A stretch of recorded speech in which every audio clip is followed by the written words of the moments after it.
Halo Bapak Ibu semua, apa kabar? Semoga Bapak dan Ibu baik-baik saja. Pada sesi syuting hari ini, kami semua tim di JCDC tetap menerapkan protokol kesehatan. Tapi untuk kali ini, saya mohon izin ya untuk membuka maskernya.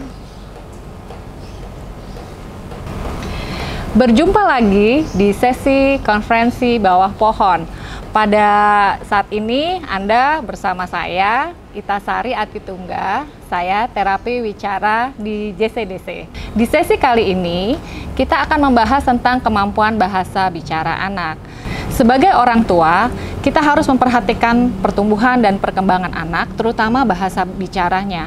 Kadangkala orang tua mendapatkan anak-anak yang belum bisa bicara pada waktunya, lalu mereka menjadi bingung, ada apa ya dengan anak-anak ini sehingga mereka saat ini belum bisa bicara. Kita akan membahas hal tersebut pada sesi ini bersama Dr. Jolene R. Fernald. Beliau merupakan training leader dan expert provider berlisensi Dear Floor Time. Dr. Jolene Fernald merupakan profesor di Universitas Granite State College. Beliau memiliki ketertarikan terhadap perkembangan emosi bahasa bicara pada anak-anak. Dan emosi bahasa pada anak-anak itu sangat mempengaruhi pada perkembangan bahasa anak tersebut. Bapak Ibu jangan lupa untuk like, komen, subscribe, share channel YouTube JCDC ini. Selamat mengikuti sesi kami yang sangat menarik ini. Bye! Hi, Miss Jolene, how are you?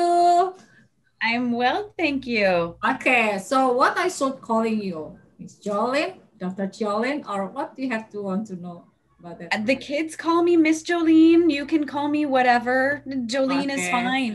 Okay, thank you. Okay, Miss Jolene, glad to see you again. Good evening from Indonesia. And then, hello everyone. Happy to meet you and hope the Professor Jolene this evening will enrich you our understanding to support our beloved children. So for you who have not met Miss Jolene, she is a professor in Granite State College. Is it true, Miss Jolene? Mm-hmm. Okay. Yes. Also a licensed expert and trainer for Dear Floor Time. And then Miss Jolene has been paying so much attention toward the development of social emotion of children and its impact to the ability of child speech and language.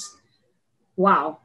And then, Miss Jolene, it's your turn. Would you please to introduce more about yourself and why you are so interested of the development of social emotion for children? Sure. Thank you so much for having me. I am a speech language pathologist here in the United States. I've been a clinician for about 25 years, and I am now able to work, doing my passion, my dream, by having my own clinical practice, and then also by having a private school for children with special needs. So I have a daughter who was diagnosed with selective mutism when she was 3. And at that time, I didn't know a lot about selective mutism, and that shifted my focus and my my clinical, attention to trying to help support her. But then once we started to figure out how to support her, it developed my practice, my theory, my philosophy, and that was how I got involved in seeing kids through the DIR lens and the DIR framework. And the foundation for DIR has to do with that social emotional development and regulation, and how that impacted my own daughter was pretty significant. So then I made the assumption that if it impacted my daughter in that way, that it probably was impacting other children in the same way. And so I melded that DIR framework into everything that I did as far as my private practice. And now that's solely how I work, how I practice. Every child comes in and I look at them through that DIR framework. where the D stands for functional emotional developmental capacities. So again, that social regulation, emotional kind of stepwise development. And then the I has to do with their individual differences. We're all unique. We're all, you know, uniquely made and created. So in that, we have the ability to look at every child differently. Just because they may have the same diagnosis doesn't mean that they present the same way. And then the R has to do with being relationship based. And that's the foundation of everything that we should be doing, is building relationships and making connections. So over the years, that's how my practice has grown. And then in addition, I am a professor, an adjunct professor through Granite State College, through the University of New Hampshire system in New England in the US. So yes. And then you first study for speech therapy language for a speech therapy pathologist, and then after that you study about the fraud time, or you doing the same time, or what do you think? No, I started as a speech language pathologist, and my focus was actually in working with autistic children. And then when my daughter was diagnosed with selective mutism, I started to do more research and get a little bit more information about selective mutism. Selective mutism is an anxiety-based disorder. And so as a speech therapist, I didn't know as much about anxiety and its relationship with communication. And that's what guided me to DIR floor time. Oh, I see. Wow, it's very interesting. Thank you so much, Miss Jolene. I believe everyone here would love to hear more from you. And Miss Jolene, to give a brief introduction for our audience, JCDC has regular virtual seminar. We call it ASPRO, of Seminar Professional, open for parents, teacher, therapists, and support group. Through ASPRO, we wish to enrich our knowledge, widen our perspective, as well as strengthen our relationship, with main purpose to provide a maximum support to development of our children. So I have a list of selected questions from our participants, which could be used as our starting point of discussion. Okay, the first, what is the speech language pathologist? Because for your information, in Indonesia, we commonly use term is speech therapist. I don't know, what do you think about this? Because you want to share about how long you study, and then what degree for the speech pathologist. Maybe you can please explain and elaborate the difference. Sure. So a lot of times here in the United States, we're called speech therapists. So I think the terms probably mean the same thing. Over the years, and I don't know exactly when, our professional organization came up with the title speech language pathologist to share a little bit more about the scientific medical side of our profession. For a long time, I think speech therapists were thought to only work on articulation disorders in a school-based setting. And then what happened was, of course, we work in multiple settings. We work in hospitals, we work in skilled nursing facilities, we work in rehab facilities, as well as schools, private schools, outpatient, which would be similar to your program here in the US. That would be considered an outpatient setting. And so because we have so many different roles that speech language pathologists can work in, I think that they try to make the term, and we call them SLP for short. It's easier than speech language pathologist. So I consider myself an SLP. As far as education and background goes, it is required that you do a 4-year bachelor's undergraduate degree, and then a 2-year master's degree. And then following that master's program, you're also required to do a clinical fellowship year, which is it's typically a paid internship. So it's, you're working, but under the supervision of another licensed SLP. And so what happens is that gives you the opportunity to practice, try things out sort of independently, but still with a little cushion of supervision available to you so that you can be successful going out on your own that following year. So essentially it's really a 7-year commitment to become an SLP in the United States. Yeah. It's very, very much more intensive than, other places. Now, we also have in the United States what's called a speech language pathology assistant. And that assistant is only required to have a bachelor's degree. So they can go to school for their 4-year undergraduate degree, come out and get their speech assistant licensure. And that allows them to then practice under a licensed SLP. So they can't practice on their own. They can't give evaluations.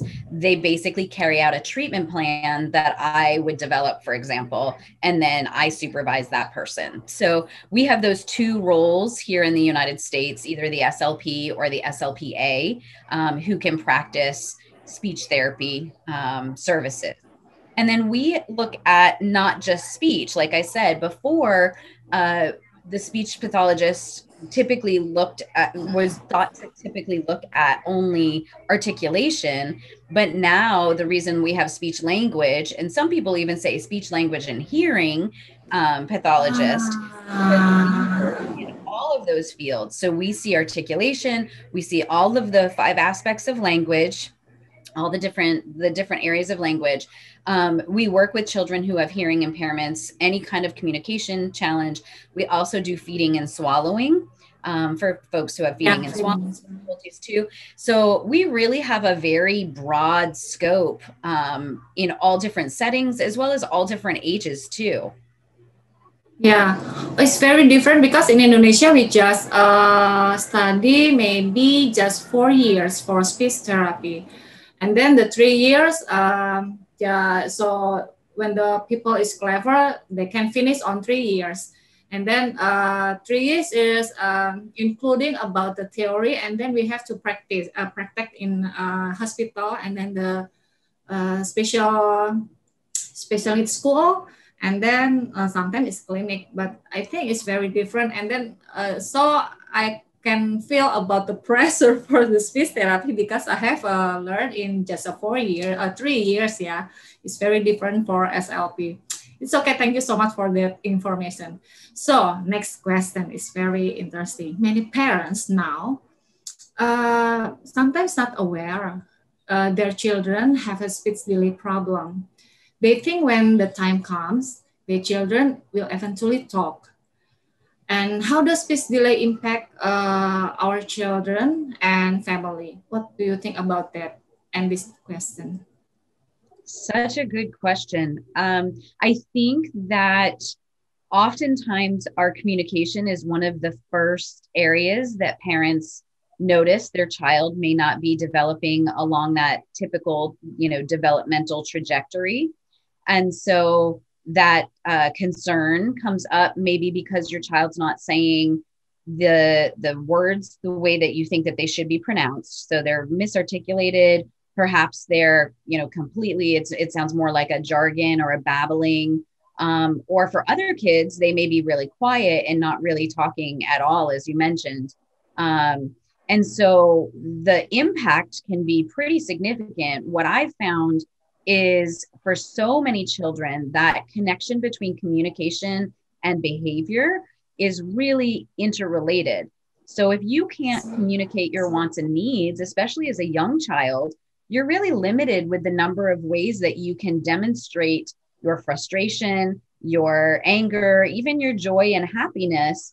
And so you turn to what we would consider more behavioral challenges, throwing a toy on the floor, knocking a chair over, meltdown, tantrum, screaming, crying, showing that frustration in a more physical manner, as opposed to being able to say, but I really want that toy, or I can't reach that out of the refrigerator, or can you please get that, item, or, I have to go to the bathroom. It could be anything.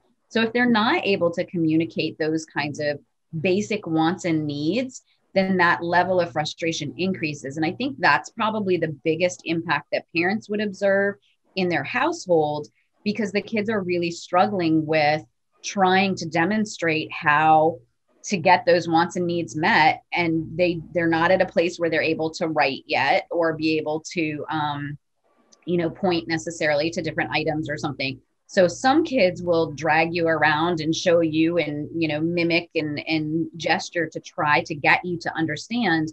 But if you don't get it fast enough and you don't understand it quickly enough, that level of frustration is really what comes out. So for those caregivers that are in that situation, that it can even make a challenge between the relationship of the caregiver and the child, because then the caregiver is always frustrated with the child and the child is always frustrated with that caregiver. And that's that connection of that social emotional side of things that I'm so interested in, because it seems like the child is having some sort of negative behavioral, meltdown, when in fact, if you take a step back and you can recognize that it's really due to the lack of being able to communicate, and that the child is truly still just communicating. They just are communicating with the only way that they know how to functionally and efficiently get their needs met. But it can really rupture that relationship between the caregiver and the child. And so now not only do you have to support that communication, now you have to repair that relationship between the parent and the child. Yeah, so I just think in my mind, so you can explain just maybe in the short sentences or story about the speech delay and then development delay. Sometimes the parents cannot make a difference for that term. What do you think? So speech delay for me is that the delay is specifically, a late talker, a child that shows all of those signs and symptoms that they will probably speak down the line, where a developmental delay tends to be a little bit more global. So for developmental delay, I usually see delays in the speech and language area. I see it often in the gross and fine motor areas as well. Sometimes we'll see it in the cognitive development of basic concepts and knowledge as well. So developmental delay I see as a whole picture. Speech delay I see is limited to that speech output. Regardless, I'm very much a supporter of early intervention, and I feel strongly that even if you feel that your child is probably going to speak at some point, that you should absolutely get that evaluation done sooner than later, so that the intervention can be there and allow the professional to make that support decision, whether or not your child needs ongoing therapy, or maybe just a little bit of extra language stimulation to kind of catch them up a little bit. The term delay means that they're not developing on that trajectory as you would expect, and that we really want them to be supported so that you don't get those behavioral challenges and you don't get that negative side of things, because we want kids to feel self-confident and we want them to feel okay about themselves, and their self-esteem should continue to develop as it should as well. Yeah. Thank you, because it's very clear for me. Okay, the next question is how to identify or determine that the child needs a speech therapy. Typically, an evaluation is the best way to do it. Many speech therapists will do a screening. So sometimes I'll have a child come in for just a really short period of time. And often that gives me enough insight to determine whether they need a full battery or a full evaluation. So I don't know in Indonesia how that works for you, but the screening or the evaluation, I would absolutely start with. And there are different, processes in different countries based on where you would go to receive those evaluations. But really, if a parent has that feeling that their child's not developing the way that they should, then that speech evaluation, that speech screening should absolutely be the first step. And then as the speech therapist, I look at things like the sounds that should be in place at that particular age. So there are certain, sounds that we say at certain stages of development. So I would expect to hear those particular sounds being used. Are those sounds being sequenced in the right way? So for example, a child who may say the word spaghetti in English might come out as paschetti. That's a really common, typical, transposition of sounds with that phonological sound system. So that's not as big of a deal. But if you're still saying paschetti and you're 10 years old, that's a big deal, right? If you're 2, it's not that big of a deal. So I'm going to look at that type of speech development.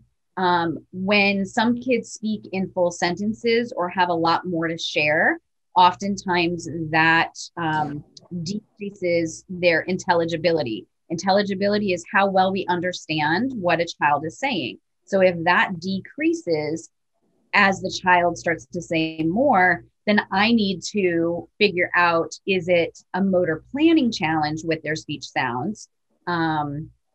Because again, at certain ages, a child should be a certain percentage of, intelligible. So when I do my presentation, I'll share with you what those percentages are. So if you're understanding about 50% of what a 4-year-old says, that is pretty delayed. Because by 4, you should be able to understand 100% of what that child is saying. So from a speech side of things, that's part of that speech delay. From a language side of things, for example, a 1-year-old is typically using about 1 word per utterance. A 2-year-old is typically using 2 words. 3-year-old is typically using 3 words. 4 is about 4. And then it starts to really expand from there, kind of explode. So if you've got, again, a 3-year-old who's maybe only using single words here and there, that's another red flag for me as a speech therapist to say, okay, we need to get some intervention in to support that child so that we can expand their utterances, expand their types of parts of speech that they're sharing and so on. So those would be the big red flags for why you would get into services, and then what that speech therapist should do initially to determine whether additional services need to happen. Thank you, I see. And then after parent can identify, maybe in the short word or the long word, or can find show the attitude. Sometimes the parent want to know when the right time to start the speech therapy. We have to wait until, okay, and then my child can talk by herself. And then, but we have to make a decided to time for speech therapy. Do you have any idea for that? Personally, I feel the earlier the better. There's a lot of literature and a lot of research that says, early intervention is best. So don't wait. We have children as young as, 8 and 9 months old coming into therapy for speech. Now, obviously, an 8 or a 9 month old baby is not going to be having verbal speech, right? They're not going to be talking to you at that age. But if you see that they have a lot of other delays coming along, then it's okay to get them involved. Again, get that evaluation so that your speech therapist can make that determination. But I absolutely recommend the earlier the better. As soon as you have a concern, that's when you should get them involved with a speech therapist at that moment. Don't wait. Definitely don't wait. The research is very clear. Don't wait. Yeah. Well, I'm so delighted to hear your sharing. Once more, thank you so much. There's so many information. Yeah, I can wait to share to my to student parent, for my friend and another participant, and sometimes my friend to the same work within speech therapy. So I can wait to listen to you more insight from your incoming pro session to be held on 5th March until, what do you think? 4 weeks on March. Okay. Is it clear? Yes. Yeah. That is good. In March. Yeah. There's 3 weeks that I'm doing. Three. Yeah. Yes. So thank you so much. And parents, friends, audience, please hurry up and register yourself and your friend. Make sure you reserve your seat for March on 5th because it's very interesting. And then we can update our knowledge about the children, and then maybe we can share about this information for any people. So on behalf of JCDC, good evening and thank you so much. So do you have a statement for this night, Jolene? Oh my goodness, a statement. I am so excited to share, my expertise with so many people and to look at, I love speech sound development. And again, how that all interrelates with everything. And then to be able to share about selective mutism too, which is so, so many people aren't familiar with that area of things. So to understand the power of communication, I can't wait to share with everyone. Okay, thank you so much. Thank you, terima kasih Bapak Ibu sudah menonton kami semua. Terima kasih Miss Jolene, and terima kasih, sampai jumpa nanti di Espro di Maret. Sampai jumpa, bye-bye. Bapak Ibu, demikianlah perbincangan saya dengan Dr. Jolene, seorang SLP dari US yang sudah mengembangkan tentang terapi wicara, dan dia juga mengembangkan belajar tentang dear floor time untuk anaknya yang mengalami selective mutism. Dari situ, Dr. Jolene juga bisa melihat bahwa perkembangan bahasa yang dipadukan dengan dear floor time itu membuat perkembangan yang sangat luar biasa untuk anaknya. Setelah lebih dari berpengalaman 20 tahun, akhirnya Dr. Jolene akan berbagi dengan kita di seminar yang akan dilaksanakan dan dimulai pada 5 Maret, 3 minggu berturut-turut yang akan diadakan oleh JCDC. Nah, Bapak Ibu, yuk kita ikuti, karena dari situ kita akan melihat betapa anak-anak kita juga harus dipantau perkembangannya. Jangan sampai menunggu bahwa mereka ternyata mengalami keterlambatan bicara. Dari situ kita akan bisa melihat apa yang harus kita lakukan, stimulasi apa yang harus kita lakukan, dan hal-hal yang perlu kita perhatikan dalam masa perkembangan bahasa anak. Di dalam seminar itu, Dr. Jolene juga akan menceritakan tentang bagaimana melihat secara keseluruhan tentang perkembangan bahasa bicara. Lalu beliau juga akan mencoba untuk menjelaskan apa itu dispraksia. Dan yang terpenting adalah mutism selektif. Tidak banyak orang yang tahu tentang mutism selektif ini. Di sini Dr. Jolene akan mengembangkan lebih banyak tentang hal-hal yang berhubungan dengan selective mutism. Nah, Bapak Ibu, jangan ragu-ragu, langsung saja kita ikuti seminarnya karena ini pasti asik sekali. Kita akan mengupas banyak hal dengan Dr. Jolene. Jadi ini kesempatan yang langka. Nah, segera daftarkan dan ajak teman-teman atau saudara-saudara supaya kita lebih aware dengan anak-anak kita di masa perkembangannya. Saya tunggu, sampai ketemu lagi ya di konferensi di bawah pohon. Terima kasih semuanya, bye!